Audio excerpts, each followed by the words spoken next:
On today's episode, Rick Bowness has stepped down as the head coach of the Dallas Stars. I'll discuss whether or not Bowness's name should be thrown into the mix for the Blackhawks, as well as some updates on Barry Trotz. Top prospect Lukas Reichel also played a massive impact in Team Germany's 9-4 win over Italy yesterday. And then to wrap things up will be Alex DeBrincat's 2021-2022 season recap. All that and plenty more right here on Locked On Blackhawks.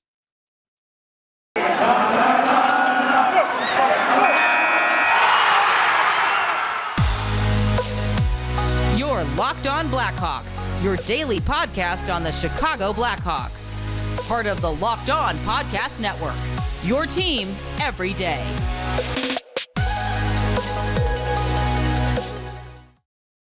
Welcome in to the Locked On Blackhawks podcast, your daily podcast on the Chicago Blackhawks. Today is Saturday, May 21st. I'm your host, Jack Bushman.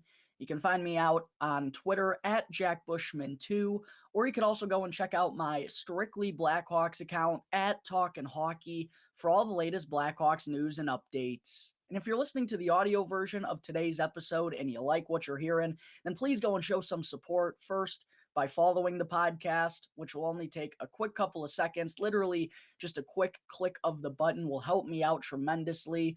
You can also go and leave the show 5 stars if you like what you're hearing today as well. And if you're tuning in through Apple Podcasts or through Spotify, then definitely go and leave me a review. If you're always listening to the podcast and you like what you're hearing, then please go and leave me a review. I always appreciate the feedback from my tremendous listeners out there.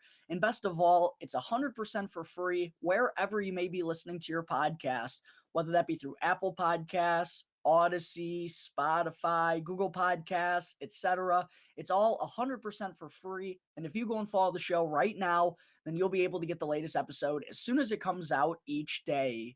And if you're not already watching the video version of today's episode, then you got to be sure to go and check out Locked On Blackhawks on YouTube, because each and every episode through the rest of the summer, folks, and heading into next season is going to have a video version attached to it as well. So if you haven't done so already, please go and subscribe to Locked On Blackhawks on YouTube. Go and smash the like button for me down below. Go and comment as well as to what grade you think Alex DeBrincat deserves for his 2021-2022 season.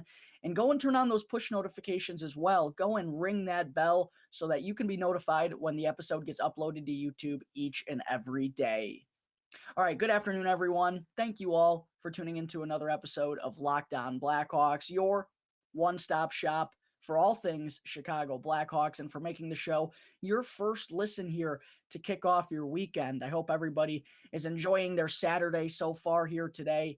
And to open things up on the show this afternoon, let's get into Rick Bowness stepping down as the head coach of the Dallas Stars yesterday. A pretty quick decision here made by Bowness just a couple of days after the Stars were knocked out of the Stanley Cup playoffs by the Calgary Flames. Seems like something that could have already potentially been in the works, or something that Bowness was aware was going to come in the next couple of weeks. Just based on his statement and the timing of things, he said how he was going to allow Dallas to go in a different direction. Based on all of that, as well as some things that I've seen from Dallas beat reporters and whatnot, it seemed like it was kind of a mutual decision here that, if Bowness wasn't going to step down, they were going to move in a different direction anyway. So ultimately, I think he just kind of made the first move and got himself out of there. But like I said, it was a very quick decision here. Dallas certainly didn't waste any time here by going with this route. And Bowness is now another name that's on the market and in the mix potentially for the Chicago Blackhawks next head coach. Barry Trotz, of course, is the first and most notable name out there. He was fired just a couple of weeks ago by the New York Islanders. Pete DeBoer was let go by the Vegas Golden Knights as well. And now we have Rick Bowness joining the head coach free agent market. And by the way, folks, one thing I did want to mention here on today's episode, according to Jay Zawaski, the former host of the Locked On Blackhawks podcast, who's now with CHGO Sports, he reported that he was told by someone, didn't say a specific source, but he was told that the Blackhawks had reached out to Barry Trotz to see if he was interested in becoming their next head coach. check off box number one of what Kyle Davidson needed to do, because if the Blackhawks didn't at least give Barry a call, that would have been an absolute disaster. With a coach like that, with that type of pedigree, who's had success everywhere he's been, from the New York Islanders, taking them to back-to-back Eastern Conference final appearances, to winning the Stanley Cup with the Washington Capitals, to starting his career out with the Nashville Predators and making the playoffs a handful of times there and having that team be competitive. The Blackhawks simply had to make a call. And I'm glad to hear that they did at least extend and reach out to Trotz to see what he was thinking about this situation. But the sad news is, apparently, it doesn't seem like he's wanting to sign on and coach through a rebuild here in Chicago, especially when there are now a couple of better situations out there for him. He's also already interviewed for the Winnipeg Jets head coaching spot, which he's someone who grew up in the Winnipeg area, so there's a lot of ties there and would make sense for him to ultimately end up as the coach of the Jets. It just didn't seem all that likely from the get-go that Trotz would have interest in the Blackhawks, but now it seems pretty official here. Jay is someone who's extremely trusted here in the Chicagoland area, and for good reason. Jay's an awesome guy, very reputable, and has been around for quite a while, so no reason to not believe the report that he has heard. So yes, it does sound like Barry Trotz is out of the running as the next head coach of the Chicago Blackhawks. But there are still two veteran coaches out there, and Pete DeBoer and Rick Bowness, who are actually kind of similar in their coaching backgrounds, because both of them have a ton of experience from behind the bench. Bowness actually first coached in the NHL way back in 1988 and has had stints with several different teams like the Winnipeg Jets, or they were not the Winnipeg Jets back then, but he started his career coaching up in Winnipeg. He also coached Boston, Ottawa, the New York Islanders, Phoenix, and now, of course, the Dallas Stars, where he just recently stepped away a few days ago, and was the head coach there for Dallas when they made that incredible run all the way to the 2020 Stanley Cup final before losing to the Tampa Bay Lightning in what was their first of now two consecutive Stanley Cup victories.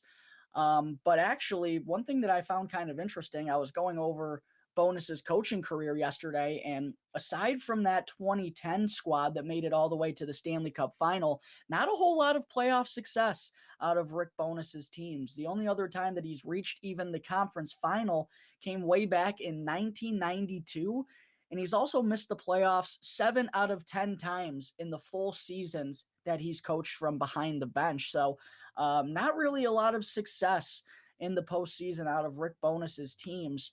And I thought it was kind of interesting to hear kind of Dallas's fans' reaction to Bowness stepping down, because a lot of them seem to be pretty happy that he's no longer their head coach. And to be fair, a lot of people said, I have the utmost respect for Rick Bowness. He was, by all accounts, a great guy, very respected in the locker room. Obviously, he's got all that experience, but a lot of people had a lot of Stars fans, I should say, had some disagreements with the way that he handled things in the past two seasons. A lot of interesting lineup decisions. I also read about how just his system was way too reliant on the goaltender. And it's actually funny because that's exactly what happened in Game 7 against Calgary. It was the Jake Ottinger show for the Stars, putting together one of the best goaltending performances I've ever seen in the Stanley Cup playoffs. But that was kind of a snippet of that, right? Like, Dallas was absolutely manhandled in Game 7 by the Flames. The only reason that they were still alive was because of how well their goaltender was faring. And I read about how that was too frequent of a situation that the Stars found themselves in late in games this year. They just sat back they were a little too soft in the crucial point of games. They just weren't all that aggressive offensively as a whole when it came down to crunch time. And they blew a lot of leads that way this season because of it. In offense overall, aside from what we saw from Rupe Hintz, Joe Pavelski, and Jason Robertson this season, the top line for Dallas, they struggled mightily as a group to score goals. And that's kind of been an issue for them really ever since they made the Stanley Cup a few years back. So it was just kind of interesting to see the way that fans kind of broke down Rick Bowness's head coaching tenure with the Stars. And just based on some of those things that I've heard, It just doesn't sound like a system. It sounds like old time hockey, right? And I don't think that's the direction the Blackhawks really need to be going in. They need a fresh mind, someone who's got the right approach to the game. Like defensively has been a huge issue for the Blackhawks the last handful of years, and our entire first half of the season was relying on the goaltender too much. The only reason we had half of our wins this year was because Marc-Andre Fleury stood on his head and carried the way for the Blackhawks. We were way too reliant on the goaltender. So compared to Bowness and the way he likes to run things, I just don't think it would be a perfect fit for the direction the Blackhawks are heading in. A very veteran head coach like that, who doesn't have a whole lot of playoff success on his resume. I personally just don't think Rick Bowness would be a good fit for the Blackhawks. I don't really have a ton of interest in that avenue. But I thought it was kind of funny because on Twitter yesterday, I actually ran a poll to see how all you fans would feel about Rick Bowness, and the vast majority that voted said they did not want him to become the next head coach of the Blackhawks. So I guess most of us are in agreement on that matter. We'll see if the Blackhawks front office feels differently about it. I have a feeling that they won't, but you never know in this game. Things can change in a hurry, and we've seen weirder things go on in the offseason. Of course, we're still, 2 months away from the Blackhawks finalizing their decision on the next head coach, but it will be interesting to see if Rick Bowness is one of those names thrown around in the mix during the process.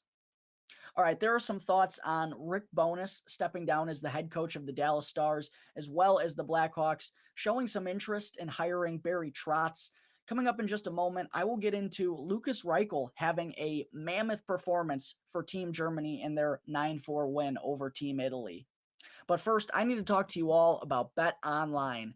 It's that time of the year again, folks, as baseball season is finally upon us, and BetOnline has way more odds and info, from game scores, totals, player performance props, to where the next fired manager is going to land or who the first fired manager is going to be this year. Whatever you want to bet on, either way, BetOnline remains the number one spot for all sports betting here in 2022. And it's not just baseball. From the NBA and NHL playoffs to esports, boxing, and UFC, right to your favorite Vegas casino games, do not wait to take advantage of all the amazing offers available for the 2022 season. BetOnline is both the fastest and the easiest way to bet on all your favorite sports in Vegas casino games. BetOnline, where the game begins. All right, we're back here on the Locked On Blackhawks podcast. Getting into segment 2 now today, I also wanted to be sure to mention that Lukas Reichel did, in fact, make his first appearance at the 2022 IIHF World Championships yesterday, and he did so by making quite a big statement. And I talked about this on Thursday, but Reichel, it was announced earlier in the week that he was going to join Team Germany over in Finland after the Ice Hogs got bounced from the Calder Cup playoffs. He didn't end up getting into the lineup on Thursday for Team Germany, but as I said, did get in there for their matchup with Team Italy yesterday morning. Not exactly top-tier competition there in Team Italy, but that's kind of how it goes in the World Championship. Sorry, folks. I got something in my eye here that's driving me absolutely bonkers right now. But yeah, not the most top tier or elite competition there in Team Italy. I don't believe they have any NHLers. But Reichel, nonetheless, went on to have a 3-point performance in his first game of the World Championships, including a beautiful goal after a swift passing play by Germany in the offensive zone. Reichel tapped it home out front, a beautiful redirect. And he also went on to add 2 assists in Germany's 9-4 victory over the Italians. A heck of a showing from Lukas Reichel, exactly what us Blackhawks fans wanted to see. Goes over there and makes an impact immediately.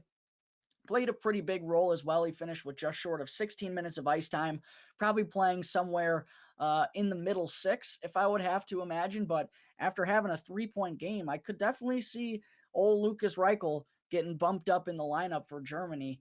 But something I touched on during the episode on Thursday as well was, I know, as I said, he did this against Team Italy. Not exactly elite competition by any means. And I get that the World Championships aren't always the highest quality of tournament. It has gotten a bit stronger in the last couple of days with some NHL players coming over once they were eliminated from the Stanley Cup playoffs, but it's still not very deep of a tournament. And, the top players, they just aren't there. They're just not there. Top players are either recovering or they're still involved in the Stanley Cup playoffs over in North America. But just because the top players aren't there doesn't mean that this can't be a vital experience for a young player like Lukas Reichel, who, by the way, just turned 20 a couple of days ago. Quick happy birthday and congratulations to Lukas Reichel. Hopefully the future of the Chicago Blackhawks organization, of course.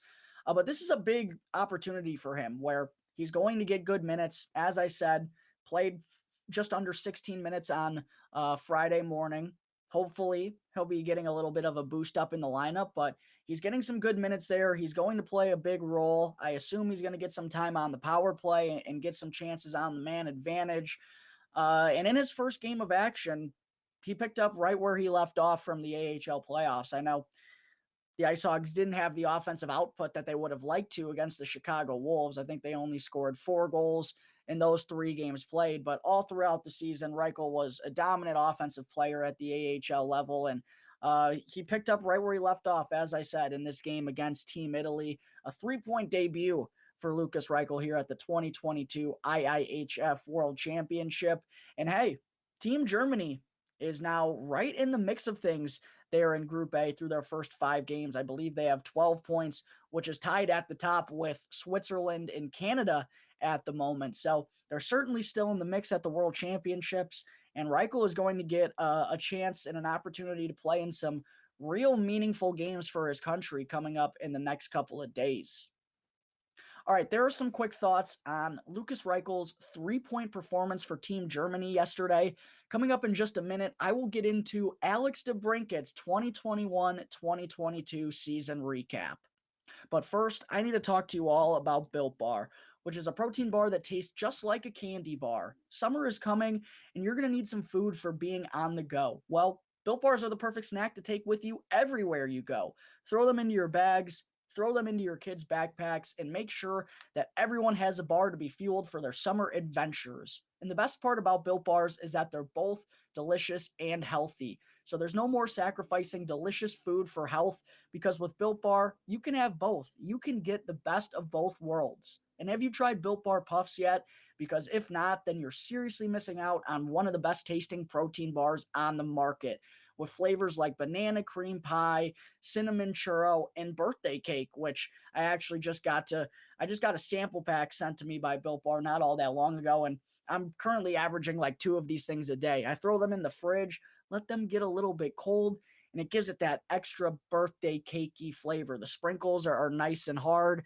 It's tremendous. I seriously don't even feel like I'm eating a protein bar when I have these things. And best of all, they're all under 150 calories and have 17 grams or more of protein. So head on over to Built.com right now and be sure to use the promo code LOCKED15 to get 15% off your next order. That's Built.com with the exclusive promo code LOCKED15, one word locked in all caps, followed by the number 15 to get 15% off your next Built Bar order. Welcome back to the Locked On Blackhawks podcast. I'm your host, Jack Bushman. Moving on into segment 3 here today. As most of you know by now already, it's that time of the offseason where I am getting back into my season recap segment.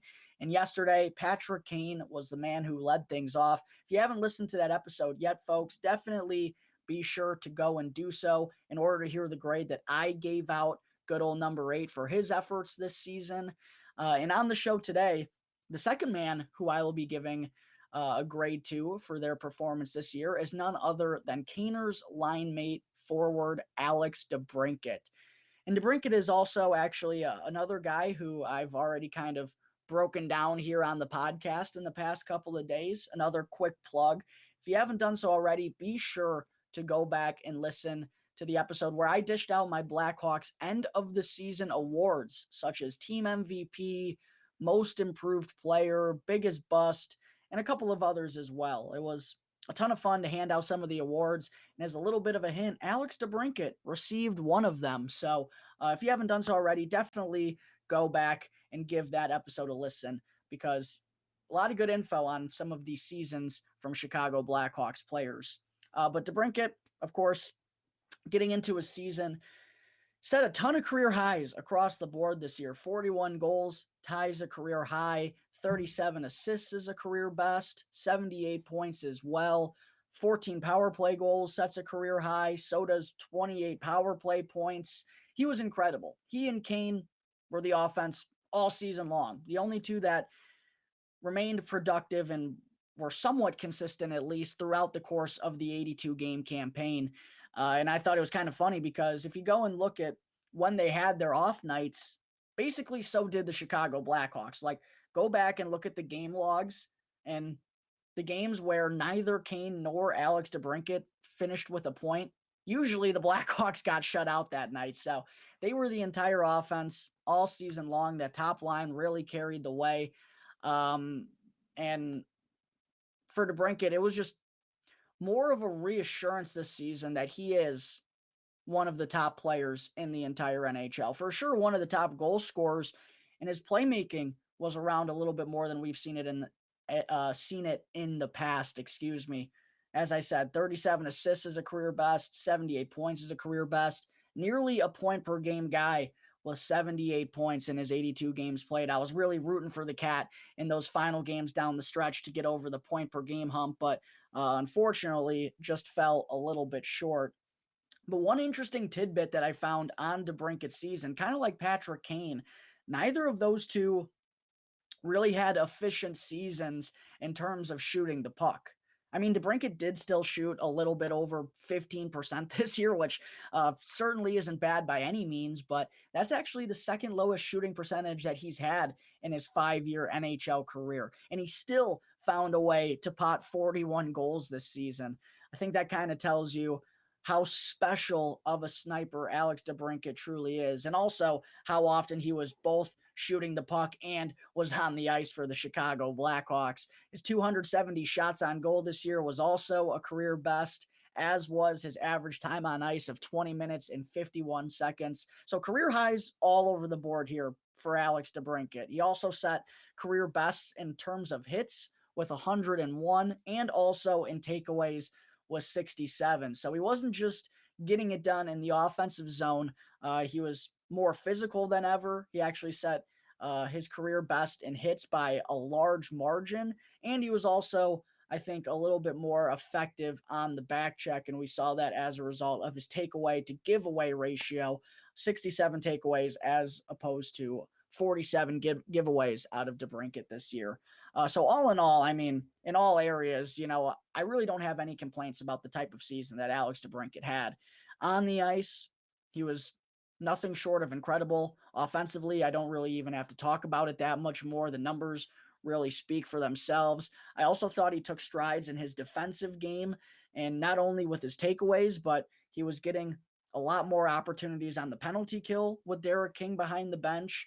And also off of the ice, I thought he really took a step and took on more of a leadership role in the locker room for the Blackhawks this year as well. So I really don't have anything bad to say about Alex DeBrincat's season. The one thing that kind of came to mind when I was prepping this was, maybe he has to work on that one-timer a little bit so he can be more of a lethal weapon at the left dot on the power play.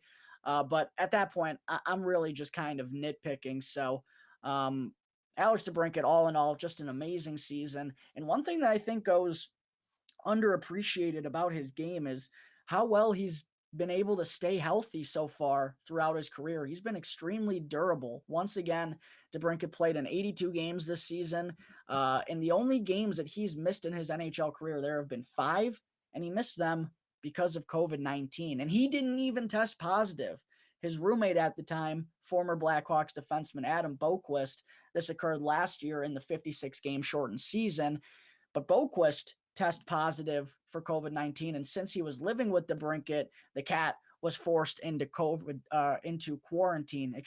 That's the only string of games that he's missed in his NHL career so far. That's a very underrated and underappreciated part of his game, I think. But overall, as I said, I'm just rambling on here at this point. I don't have any complaints about the season that Alex DeBrincat had. And I really don't know how I could give him anything other than an A+. He continues to prove that he's an elite sniper, set career highs in most major categories this year, also took strides in his defensive game, was given a larger role on the penalty kill. He was more physical than ever. We saw a feisty kitty this season. He stayed healthy once again, played in all 82 games, and I thought he also took strides in the leadership department. So both on and off the ice, I thought he was fantastic. He handled the larger role well, uptick in ice time, playing more of a leadership mentality, brought that to the ice. A little bit more experienced and veteran mindset was brought to the table. So for the second straight day here, folks, I am actually going to be dishing out an A+ for the season that Blackhawks forward Alex DeBrincat put together, because all in all, he was spectacular. I don't have any complaints at all. Hopefully, we'll see many more types of seasons like this out of Alex DeBrincat. All right, folks, I think that is going to wrap up Saturday, May 21st's episode of Locked On Blackhawks. Thank you all again for tuning into the show, and be sure to go and follow the podcast wherever you get your podcasts, and go and subscribe to Locked On Blackhawks on YouTube, and you'll be able to get the latest episode as soon as it comes out each day. And after the show, be sure to go and check out the Locked On NHL podcast for all the latest news, info, and updates out of the teams that are still alive in the Stanley Cup playoffs. It's free and available on all platforms, so be sure to check out Locked On NHL right now, wherever you get your podcasts. Once again, thank you for tuning into today's episode. I'm your host, Jack Bushman. You can find me out on Twitter at JackBushman2, or you can also go and check out my Strictly Blackhawks account at Talkin' Hockey for all the latest Blackhawks news and updates. And for any questions at all regarding anything related to the podcast or to the Blackhawks, feel free to email lockedonblackhawks@gmail.com. You can also hit me up on any one of my Twitter accounts, or you could call 708-653-0572 to leave a voicemail. So until Monday's episode, thanks again for tuning into the Locked On Blackhawks podcast, part of the Locked On Podcast Network, your team every day.